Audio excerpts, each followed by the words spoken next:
Back to Nikhilesh blogs. ಹಾಗೆ ಒಂದು random blog start ಮಾಡಿದ್ದೀನಿ. ನಮ್ಮ ಮನೆ ಹತ್ರ ಏನಾರು ಒಂದು ಕೆಲಸ ನಡೀತಾನೆ ಇರುತ್ತೆ. ಸೊ ಇವತ್ತು ಒಂದಷ್ಟು ಕೆಲಸಗಳಿದೆ.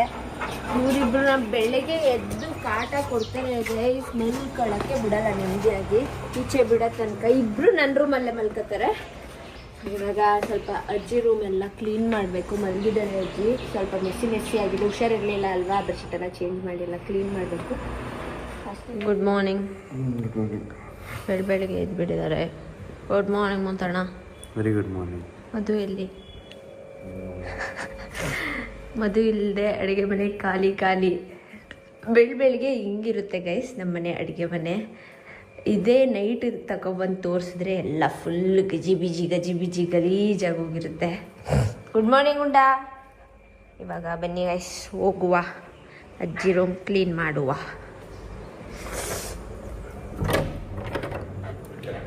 An hour later. ಕ್ಲೀನೆಲ್ಲ ಮಾಡಿದ್ದೀನಿ, ಸುಮಾರಾಗಿ ಮಾಡಿದ್ದೀನಿ. ಆದ್ರೂ ನಮ್ಮ ಅಜ್ಜಿ ತುಂಬ ಮೆಸ್ಸಿ ನಂತರನೇ.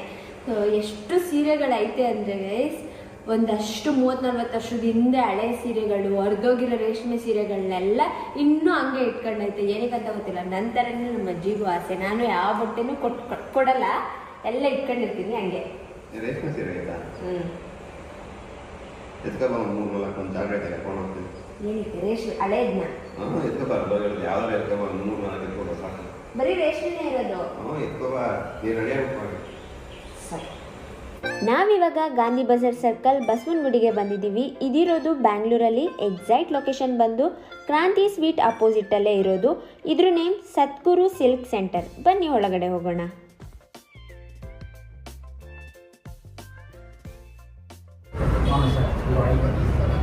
ತಗೊಳ್ಳಿ, ನಮ್ಮ ಅಜ್ಜಿದು ಹಳೆಯ ಸ್ಯಾರಿಗಳು ಎಷ್ಟು ವ್ಯಾಲ್ಯೂಬಲ್ ಇದೆ ಏನು ಚೆಕ್ ಮಾಡಿ. ஓகே சார், செக் பண்ணி சொல்கிறேன் சார். இந்த சாரீ பார்த்தீங்கன்னா வெள்ளி ஜரிகை இருந்தால் தான் உங்களுக்கு வேல்யூ போகும். காப்பர் ஜரிக்கு வேல்யூ கிடையாது சார்.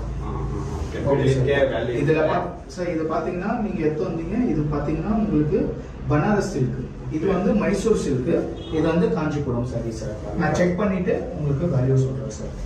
ஸோ இந்த மாதிரி நம்ம ரப் பண்ணும்போது ஒயிட் கலராக வரணும். இந்த மாதிரி ஒயிட் கலர் வந்துச்சுன்னா சில்வர் ஜரிகை. இப்போ இது சில்வர் ஜரிகை. இந்த சாரி பார்த்தீங்கன்னா இதுவும் ஒயிட்டாக இருக்குது. ஸோ இதுவும் சில்வர் ஜரிகை. இந்த பனாரஸ் பார்த்தீங்கன்னா இந்த மாதிரி ரப் பண்ணும்போது இதுவும் ஒயிட் கலர் தான் வருது சார். ஸோ இதே பார்த்தீங்கன்னா வெள்ளி ஜரிகை தான். 3 சாரீஸ்க்கு உங்களுக்கு வேல்யூ போகும் சார். ಎಷ್ಟು ಸಿಗುತ್ತೆ ಅಮೌಂಟ್? ಸರ್ ಕ್ಯಾಲ್ಕುಲೇಷನ್ பண்ணி சொல்கிறேன் சார்.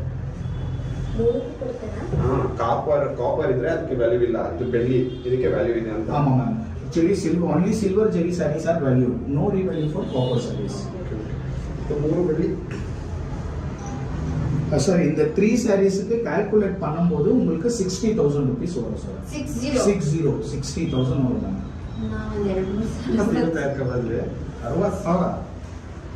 ಹೇಗೆ ವ್ಯಾಲ್ಯೂ ಮಾಡ್ತೀರಿ? ಆಕ್ಚುಲಿ ವ್ಯಾಲ್ಯೂ பாத்தீங்கன்னா பட்டு சாரிக்கு வேல்யூ கிடையாது.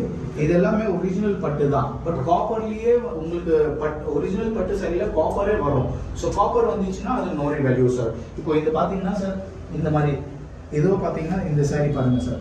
இந்த மாதிரி ரப், இது ஒரிஜினல் பட்டு, பட் இப்படி ரப் பண்ணும்போது ரெட் கலரா வரும். ஸோ ரெட் கலர் வந்துச்சுன்னா நோ வேல்யூ சார். உங்களுக்கு இந்த சாரி வேல்யூ போகாது. ஆமா சார். ஸோ இதுக்கு பாத்தீங்கன்னா உங்களுக்கு 60,000 வரும். 60,000 sir. ಅದು ಡ್ಯಾಮೇಜ್ ಇದೆಯಲ್ಲ ಏನು? ಓಕೆ ಸರ್, ಡ್ಯಾಮೇಜ್ இருந்தா கூட உங்களுக்கு வேல்யூ இருக்கு. சேம் வேல்யூ தான் சார். ஏன்னா வேல்யூ பாத்தீங்கன்னா இந்த ஜெரிக்காக தான், வெள்ளிக்காக தான் உங்களுக்கு ரீவேல்யூ. நீங்க வந்து என்ன மாதிரி டேமேஜ் கண்டிஷன் இருந்தாலும் வாங்கிடுவோம் சார்.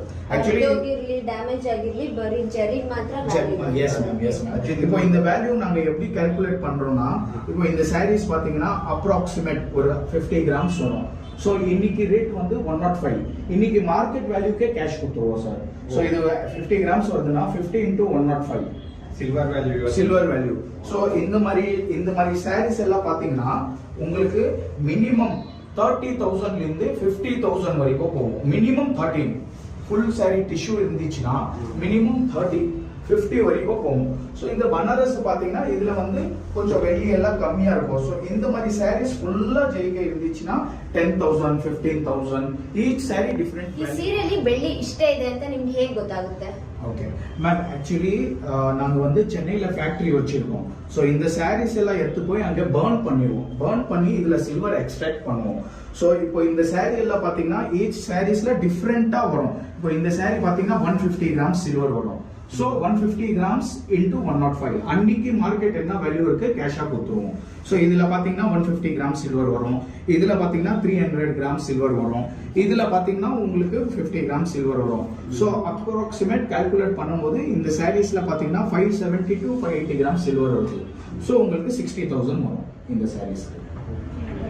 ಅಜ್ಜಿ ಇದು ಬೇಜಾರೈತೆ ಎತ್ಕೊ ಹೋಗ್ಬಿಡ್ಬೋದು. ನಮ್ಮ ಅಜ್ಜಿ ಹತ್ರ ತುಂಬಾ ಸ್ಯಾರೀಸ್ ಇದೆ, ಆದ್ರೆ ಹೇಗ್ ಗೊತ್ತಾಗುತ್ತೆ ನಮ್ಗೆ ಇದೇ ಬೆಳ್ಳಿ ಇದೇ இந்த சாரீஸ் எல்லாம் எப்படி செக் பண்ணோம்னா இந்த ஸ்டோன் பாத்தீங்கன்னா கடுப்பா ஸ்டோன் நம்ம கிச்சன் கட்டில யூஸ் பண்ணுவோம்ல அந்த ஸ்டோன் இது. ஸோ இந்த மாதிரி ஸ்டோன்ல வந்து நீங்க ரப் பண்ணும்போது ஒயிட் கலர் வரணும். இந்த மாதிரி ஒயிட் கலர் வந்துச்சுன்னா சில்வர் ஜெரிக்க வேல்யூ போகும். இந்த மாதிரி ரெட் கலர் வந்துச்சுன்னா வேல்யூ போகாது சார். இப்போ இன்னொரு சாரி இருக்கு சார். இப்போ இந்த சாரி பாத்தீங்கன்னா பட்டு ஒரிஜினல் பட்டு இந்த மாதிரி ரப் பண்ணும்போது எல்லோ கலர் வரும் சார். ಓಕೆ. சோ இந்த கலர் பாருங்க சார். ಎಲ್ಲೋ ஒயிட் கலர் வந்துச்சுன்னா வேல்யூ போகும். Okay. இந்த மாதிரி ரெட் அண்ட் எல்லோ கலர் வந்துச்சுன்னா வேல்யூ போகும். ತಗೊಳಲ್ಲ. போகாது. Okay okay okay. ವೈಟ್ ಬಂದ್ರೆ ಮಾತ್ರ ಇದು ಅಜ್ಜಿ ಸೀರೆ ತಗೊಂಡು ಉಜ್ಜು ನೋಡು ಕಟ್ಬೇಕಲ್ಲ ಅಲ್ಲಿ. ವೈಟ್ ಬಂತಂದ್ರೆ ತಗೊಳ ಇಲ್ಲ ಅಂದ್ರೆ ಇಟ್ಕೊಂಡು. ஓகே. ಇದು ಇದೆರಡು ಕಲರ್ ವ್ಯಾಲ್ಯೂ ಇಲ್ಲ ತಗೊಳಲ್ಲ. மேம் ஆக்சுவலி நாங்க வந்து சென்னையில மெல்டிங் ஃபேக்டரி வச்சிருக்கோம். ஸோ இந்த சாரீஸ் எல்லாம் நாங்க சொந்தமா மெல்ட் பண்றதுனால இவ்வளவு வேல்யூ எங்கனால உங்களுக்கு கொடுக்க முடியுது. இப்போ நீங்க வந்து உங்க சாரீஸ் வந்து எல்லா இடத்துல கம்பேர் பண்ணி கூட வரலாம். உங்களுக்கு நாங்க ஹையஸ்ட் ரேட் ஃபார் கேரண்டி. எங்க வேல்யூ பாத்தீங்கன்னா ரொம்ப ஹையஸ்டா இருக்கும். ஏன்னா வந்து நாங்க சொந்தமா மெல்ட் பண்றதுனால உங்களுக்கு இவ்வளவு வேல்யூ கொடுக்க முடியுது மேம். ஸோ நீங்க கம்பேர் பண்ணிட்டு கூட வாங்க நெக்ஸ்ட் டைம். நம்ம வேல்யூ பாத்தீங்கன்னா ஹையஸ்டா இருக்கும். ನಾನು ಕ್ಯಾಶ್ ಕೊಡ್ಲಿಲ್ಲ. ಕ್ಯಾಶ್ கேஷ் ಕೊಡ್ತೀನಿ. சரி ஓகே சார். பாத்தீங்கன்னா 50,000 இருக்கு சார். ಅದೇ ಸೀರೆಗೆ ಈಗ ಹೋಗಿ ಒಂದು ಸೀರೆ ತಗೊಂಡು ಕೊಡ್ತೀನಿ. ಸೀರೆ ಅದಕ್ಕೆ ಬೇರೆ ಬೇಕಾದ್ರು ये 10,000 है सर. 60,000 ಸರ್. ಅದಕ್ಕೆ ಇಷ್ಟೊಂದು ವ್ಯಾಲ್ಯೂ ಇದೆಯಾ? ಅಂದ್ರೆ ಇವಾಗ ತಗೊಳ್ಳೋ ಸೀರೆಗೂ ಇದೇ ತರ ವ್ಯಾಲ್ಯೂ ಇರುತ್ತಾ? ಎಲ್ಲ ವ್ಯಾಲ್ಯೂ ಇರುತ್ತೆ. ಇದು ಹಳೆ ಸೀರೆ ಜಾಸ್ತಿ ಇರುತ್ತಲ್ಲ ಅವಾಗ ಅದರಿಂದ ಯಾವುದೇ ಸೀರೆ ಆಗಲಿ ಗೋಲ್ಡ್ ಬರಬೇಕು, ಇದು ಸಾರಿ ಸಿಲ್ವರ್ ಬರಬೇಕು. ஆக்சுவலி சார் இப்போ இந்த சாரீஸ் எல்லாம் பாத்தீங்கன்னா நீங்க எடுத்து எல்லாமே 30-40 இயர்ஸ் ஓல்டு. அதனால தான் உங்களுக்கு இவ்வளவு வேல்யூ வருது. இதுல பாத்தீங்கன்னா வெள்ளியோட குவாலிட்டி நல்லா இருக்கும். இப்போ வர லேட்டஸ்ட் சாரீஸ் பாத்தீங்கன்னா 40%, 50%, 30% தான் சில்வர் வரும். ஸோ இப்போ லேட்டஸ்ட் சாரீஸ் உங்களுக்கு அந்த அளவுக்கு வேல்யூ போகாது. அந்த வேல்யூ கம்மி போகும். அதுல வர வெள்ளி அது ಪರ್ಸೆಂಟೇಜ್ ನಾಗ ಕ್ಯಾಲ್ಕುಲೇಟ್ பண்ணி ವ್ಯಾಲ್ಯೂ சொல்லுவோம். ಓಲ್ಡ್ ಸ್ಯಾರೀಸ್ ದ ಜಾಸ್ತಿ ವ್ಯಾಲ್ಯೂ ಹೋಗುತ್ತೆ. ಹಳೆಯ ಸ್ಯಾರಿಗೆ ವ್ಯಾಲ್ಯೂ ಜಾಸ್ತಿ ಇರುತ್ತೆ. ಅವಾಗೆಲ್ಲ ಬೆಳ್ಳಿ ಎಲ್ಲ ಕಡಿಮೆ ಇತ್ತಲ್ಲ, ಅದರಿಂದ ಜಾಸ್ತಿ ಬೆಳ್ಳಿ ಇರುತ್ತೆ, ಅದರಿಂದ ಜಾಸ್ತಿ. ಇವಾಗ ಅಷ್ಟೊಂದು ಬರಲ್ಲ ಬೆಳ್ಳಿದು. Okay okay okay, thank you so much guys. ನಮ್ಮ ಅಜ್ಜಿ ಸೀರೆ ಕೊಟ್ಟು ಆಯಿತು, ದುಡ್ಡು ಇಸ್ಕ ಬಂದು ಆಯಿತು. ಸೊ ಇವಾಗ ನಾವು ಅಲ್ಲೇ ಶಾಪಿಂಗ್ ಏರಿಯಾದಲ್ಲೇ ಇರೋದ್ರಿಂದ ಸೊ ಒಂಚೂರು ಶಾಪಿಂಗ್ ಮಾಡ್ಕೊ ಹೋಗ್ತೀವಿ. ಸೊ ಅದ್ರ ಬಗ್ಗೆ ನಾನು ನಿಮಗೆ ಆಮೇಲೆ ಡೀಟೇಲ್ಸ್ ಕೊಡ್ತೀನಿ. ಇಲ್ಲಿ ಸೌಂಡ್ ಇದೆ. ಸೊ ನಮ್ಮ ಪದ್ದಿ ಬಂದಿದ್ದಾರೆ. ಮಧು ಹಾಯ್. ಸೊ ಶಾಪಿಂಗ್ ಮಾಡೋಣ ಅಂತ. ಏನು ಬೇಕು ಪದ್ದು? ಆರ್ಟ್ ಸಾಮಾನ್. ಏನು ಆರ್ಟ್ ಸಾಮಾನು ಬೇಕು ನಿಂಗೆ? ಹಾಂ ತಗೋ, ನನ್ನ ಹತ್ರ ತುಂಬ ದುಡ್ಡಿದೆ. ನಾವು ತಮ್ಮಂಗೆ ಏನಾದ್ರು ಹೇಳು ಅಂದ್ರೆ ಈಗಿನ ಕಾಲದ ಐಕ್ಳು ನೋಡಿ ಈ ತರ ತಗೋತಾರೆ. ನಾವು ಚಿಕ್ಕವರಿದ್ದಾಗ ಈ ಗೊಂಬೆ ಐತಲ್ಲ, ಈ ಗೊಂಬೆ ತಗೊಂಡು ಅದಕ್ಕೆ ಬಟ್ಟೆ ಹೊಲಿತಿದ್ವಿ. ಡಿಸೈನ್ ಬಟ್ಟೆ ಹೊಲಿಯೋದು, ಬಟ್ಟಿಡೋದು ನಾನು ಮಾಡಿಸ್ತಿದ್ದೆ. ಹುಸಿ ಆಟಾಡ್ತಿರ್ಲಿಲ್ಲ ನಾನು, ಸ್ವಾತಿಸ್ ಬಂದು. ಆಮೇಲೆ ನಿಶಾ ಅವರು ಟೀಚರು, ನಿಮ್ಗೆ ಯಾರಿಗೂ ಗೊತ್ತಿಲ್ಲ, ವಯಸ್ಸಲ್ಲಿ ಅವರು ಟೀಚರ್ ಆಗಿದ್ರು. ಅಂಗನವಾಡಿಗೆ ಹೋಗಿ ಟೀಚ್ ಮಾಡ್ತಾ ಇದ್ರಂತೆ. ಅಂಗನವಾಡಿ ಅಲ್ಲ, ಸ್ಕೂಲ್ಗೆ. School teacher. ನಾವ್ ಅಣ್ಣನೂ ಬರುವ ನನ್ನ ಜೊತೆ. ಏನ್ ಮಾಡ್ತಿದ್ದೀರಾ? ಅದೇ ಹಿಂದೆಯಿಂದ ನೋಡ್ರೆ ನೋಡಿ ಗೈಸ್, ಏನೋ ಕೆಲಸ ಮಾಡ್ದಂಗೆ ಇಲ್ವಾ? ಎಲ್ಲ ಹಣ್ಣು ಬಿಡ್ಸ್ಕೊಂಡು ಕವರ್ಗೆ ಹಾಕೋತಾ ಇದಾರೆ. ಇದು ಮಧು ಫೇವ್ರೆಟ್. ನನ್ಗೂ ಇವಾಗ ಇದು ಇಷ್ಟ ಆಗ್ಬಿಟ್ಟಿದೆ. ನಾನು ಒಂದು ಗೋಲ್ಗಪ್ಪ ತಿಂದೆ ಗೈಸ್. ಪದ್ದುನು ಗೋಲ್ಗಪ್ಪ ತಿಂದ್ಲು. ಚೆನ್ನಾಗಿತ್ತ ಪದ್ದು? ಮತ್ತೆ ಬೇಕಂತಿದೆ. ಇನ್ನೂ ಬೇಕಾ? ಕೊಡು ಒಂದು ಇವಳಿಗೆ. ನೀ ಕೈ ಹಾಕ್ಬೇಡ ಕಣವ. ಸೊ ಗೈಸ್ ನೆನ್ನೆ ಬಂದು ಹಾಗೆ ಮಲ್ಕೊಬಿಟ್ವಿ, ಟೈಮ್ ಆಗಿತ್ತು. ಇವಾಗ ಎದ್ದು ನಾನು ಕಾಲೇಜ್ಗೆ ರೆಡಿಯಾಗಿ ಹೋಗ್ತಾ ಇದ್ದೀನಿ.